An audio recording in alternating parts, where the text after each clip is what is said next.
Hello, I'm Sarah. This is Hardcover Hearts, and I'm here with my week of reading wrap-up where I talk about the books that I read, what I'm currently reading, and going to read next, based on my mood.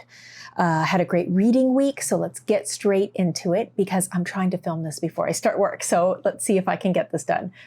The weather and sun is stunning, so I thought I would take advantage. Okay, so the first thing I did this in audio, and this was so lovely, so lovely. It was the Pachinko Parlor, and this is by Elisa Dusapin, and it's translated by Aneesa, Abbas, Higgins. Now, I have not read this author's previous work, but a lot of people loved it. It was Winter in Sochu, and based off of this one, I'm going to go back and check that one out. This is the story of Claire, and Claire is a young woman, and she's from Switzerland. She lives in Switzerland, but she is of Korean origin. She's in Japan to visit her Korean grandparents that moved there 50 years earlier in the war and opened a Pachinko Parlor. And while she's there, while she's spending time with her grandparents, she has taken on a little extra work to kind of subsidize the trip, and she is teaching French to a 12-year-old. The 12-year-old's mother is a single mother, and she has to prepare for her class lesson. She doesn't want to leave her daughter falling behind in French, and so she hires Claire to teach her. And Mieko is a lovely little girl, and they form a really nice bond. This book is so much about identities and about displacement in a myriad of different ways, and feeling and questioning what home means. And I think that it's done so deftly, so tenderly and thoughtfully that I think it's a novella. It's very small. It was so lovely, and the ending was just perfect. It was heart-wrenching. It was beautiful. And I think it rang true for the story. So this was a slam dunk, phenomenal read. Then for March Mystery Madness, I was continuing with mysteries. You'll see a lot of them here. I tried Blue Monday by Nicci French after someone had left a comment saying that they thought I would like it. So thank you very much for that, because I really did. I always thought that this author was more of a thriller type of author, and I don't like thrillers. I don't like the predatory nature or the stalking nature that kind of titillates and gets everyone excited. I hate it. So I've always stayed away, but I think I have a new series starting now. This is Nicci French is actually a husband and wife team. And it made me wonder if I know any other husband-wife teams. But interestingly enough, this is the second pseudonym that appears on this list. Just this weird book serendipity that happens. It has a psychological bent to it. Our main character, Frida, is a psychotherapist, and she is a very intelligent woman, very capable, also very guarded. She has a sense of what she wants to give and where she needs to draw her lines. And that shows up in many places in her life, in her relationships, in her work relationships.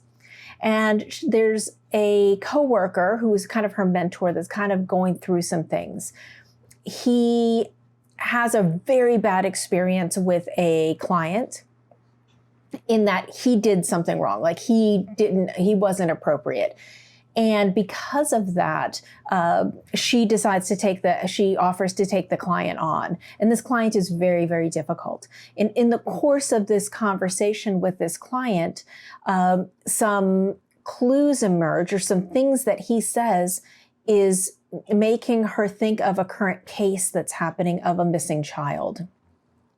And so she goes to the police, but she knows that she doesn't have a lot. She tries to give it to the police, and they don't really do anything with it. And so she continues to kind of follow the trail and see where it leads her. There were more than a few times where I gasped in reading the book because of the plot twists. And one really, I guess I did it really loudly. I had headphones on. I guess I I guess. So my husband, it kind of like jolted him and he got all irritated that I had such a visceral reaction. But yeah, it was really good. I'm definitely going to continue on. So yeah, Nicci French, who knew? Next up, this came up in my library hold, and this is the Aaron Falk trilogy, the Aaron Falk series. This is the third by Jane Harper. So Jane Harper, kind of hit or miss. I like this series from her. I haven't liked her standalone. But this one was good. So I really like Aaron Falk as a character. He is, in the police, and he's kind of a decent guy, and he keeps getting pulled back to his hometown and having to deal with things in the past. In this situation, there's a case happening where a woman who has a second family, she's divorced from her first husband, has a second husband and a young baby. Was going to see her older daughter from the first marriage, and they were going to meet up at a fair. And the husband goes to look for her and then finds the baby abandoned, and the wife nowhere to be found. And this is just not like her. And so Falk is investigating what happened. And the teen daughter really plays a strong role in this, because she just doesn't buy it. She just doesn't believe it. She doesn't know what to think. And she's been abandoned once by her mother. So she's really tender. We also have Falk getting involved in a relationship that has very adult implications. And I thought that was really handled well. I really like him as a character. I like the settings. I like how she pulls out the mystery. So yeah, this was a nice return to Jane Harper for me. Next up, we're going to keep rolling through. This is The Golden Spoon, and I got this from Edelweiss as a digital ARC. And I have to say, this was just charming. This was just so charming, light, fun, entertaining. It's a cozy mystery kind of taken using the backdrop of a baking competition. So think of like what is the British Bake Off, and a Martha Stewart-like character who is has known to kind of create this empire around domesticity and around perfection, and who lives in this grand manor. She has started the show. Her name is Betsy, and it was going on for a number of seasons perfectly well. And then the producers tried to introduce a new young character in to kind of rile things up. So he's like the rebel judge, and everything starts to go south from there. There's shenanigans happening with the competitions, sabotage, there's inappropriate bad behavior, and so we get all of these myriad different people who are in the competition, as well as her trying to hold on to her legacy and figure out, why they even brought him in and what this all means. It was fun. I really enjoyed it. And I understand that it's going to be a Hulu series soon, which I think will be really fun to watch. Then I am continuing trying to read my own Book of the Month Club. So I got this one last month. This is Pineapple Street by Jenny Jackson. And I've been in the mood for kind of lighter fare, obviously. And this seemed to fit the bill. This is a story of kind of the wealthy one percenters in New York City. And our main character that we follow is this woman, Sasha, who's married to Court, the scion of this family. The mother and father, Court's parents, Tilda and Chip, have moved down the street. It's a special neighborhood in Brooklyn Heights, and supposedly Truman Capote lived there, and it has a lot of prestige. So the parents give Court and his wife the home, and they want to downsize into a different home down a couple streets over. But, it's with all of these ideas of, yes, it's all yours, enjoy, do whatever you want. Oh, don't make that change. This was specially done. It's really important to keep this in this style. All of those kinds of things, which indicate very clearly that anything that she wants to do is not considered in good taste. Sasha is not of the 1%. She's a graphics designer who has kind of come up on her own and has met Court, and Court just really doesn't get it. He doesn't get all of his privilege, and he doesn't see the challenges for her in this marriage.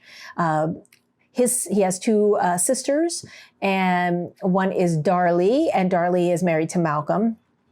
They live what seems to be an idyllic marriage. They're very, very close, even though he travels all the time. He's a airplane buff and does a lot of traveling on airplanes, but is still connected to her always. Their marriage is rock solid, but something happens that shakes their foundation and really impacts her. They have two children. And then we have Georgiana, who is really clueless. So she is your typical super wealthy do-gooder who has no idea about how the world really works because she's never had to really face it or do anything. And, it was, rich people problems and a few poor people, Sasha problems. I think it was handled with a lot of humanity for all characters. I like a little more bite to my 1% family drama reading. So I was looking for a little more skewering. I think this was much more compassionate to all characters. Not all, not everyone. Tilda and Chip don't get off very, very well here. But if you're interested in family dramas and if that subject matter is interesting you, this was a fair, good book. Yeah, so 3. Oh, I'm just running through this. Okay, the next up was another book that I found in audio from my library. I had no idea about this, but the cover sounded interesting to me, as did the time frame. And it actually turned out to be a good find. And earlier I had mentioned pseudonyms, authors who write under different names. And this is the case here. The book is Blackstone and the Rendezvous with Death. And the author is Sally Spencer. And I'm not really sure why he felt the need to use a woman's name to write these books. So that's very strange. But because it's not usually the case, right? Usually women have to adopt male names or initials in order to get viability in the publishing world. But in this case, it's set during Queen Victoria's Diamond Jubilee. And there's all of this celebration, all of this planning happening in London. And a man turns up dead. And at first glance, he looks to be kind of a vagabond. He's kind of scruffy. But under closer inspection, it's very clear that he actually was in disguise and he was a gentleman.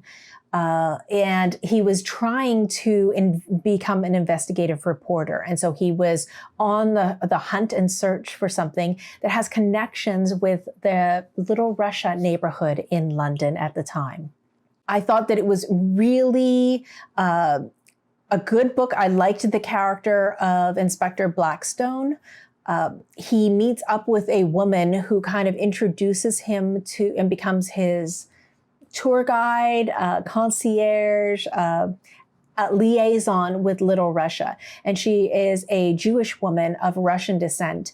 And she's very resourceful and she's very smart. And he gets kind of pulled into her orb, so to speak, and with interesting consequences.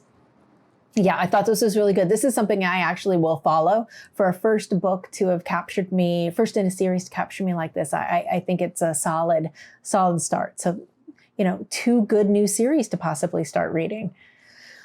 Then continuing on with my Emile Zola Rougon series, I read His Excellency Eugene Rugon. This is by Emile Zola, of course, and translated by Brian Nelson. Now, I think I've made mention before, do not follow my pathing of how I've done this. This is actually the 6th. I thought it was the 3rd. It's not. Okay, but this was fantastic. This is set in Paris, and we have Eugene Rougon, who's a minister in the government. And it's really about him and all of both the powerful people he is trying to influence, and the power brokers that are all around him, and the power vampires that are trying to suck him dry of all of the favors that they are looking for.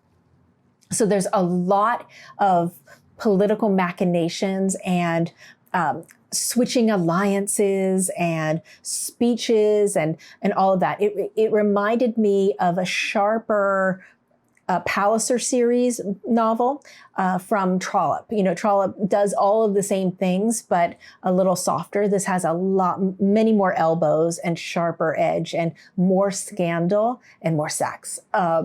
So we have one of the most interesting characters I've read in a long time, which is Chlorine. Chlorine is she's much more than she appears, but she allows herself to appear one thing and then does all sorts of other things, and turns out to be kind of the black horse in it all. So she was phenomenal. This was really great. And I'm going back now, you'll see in a moment, and going to read an earlier book so I can kind of catch myself back up and stay on track for this 20-volume series. Okay, so that's what I read. What I'm currently reading is The Great Fire. I'm reading this with my group that we're doing the author spotlight series of Shirley Hazzard. So this is the last of her novels. We'll move on to her short stories next. We are only a quarter of the way through, but another really, really thoughtful, intelligent, creative book that starts and just kind of envelops you in her style. She's brilliant. Continuing on with Paris Stories, I really thought I would finish it in March. I did not, so I'm going to continue on. I'm just going to read it leisurely. I'm not going to let this stress me out. I'm going to take it as it comes. So continuing it on, and this is by Mavis Gallant. Then, as I mentioned, continuing on with Emile Zola, this is The Belly of Paris, translated by Brian Nelson. Love this cover. Loving the beginning. Then I also am listening to a public library offering that I had put on hold, and this is Jacqueline Winspear's next creation. This is not a Macy Dobbs book, but this is a standalone. Maybe it'll become a series. I kind of hope so. But this is The White Lady, and so far it's sublime. Then lastly, Leo from Leo's Little Book Life on Instagram and I were going to read the next Henry James because we've been enjoying the last one so much. And we picked The Wings of a Dove and we started it. And oh my God, it is not the same kind of Henry James that we experienced with the last few. So he and I both felt that this was not the right book for us. Dense, claustrophobic. Although Venice is kind of rumored to be in the offing as part of the scenery, it's not the right time for me. And so he and I both agreed to bail, and we picked this up instead. This is South Riding by Winifred Holtby. We just kind of needed something softer and a little more spacious and kind. And I think this is going to do the trick. We already started, and I'm very happy that we picked this up. So yeah, that's it for me for now. I would love to know, have you read any of these? What were your thoughts? And if you have any recommendations of things like this that you think I would like, please let me know. I hope you have a great week of reading, and I look forward to talking to you soon. Bye.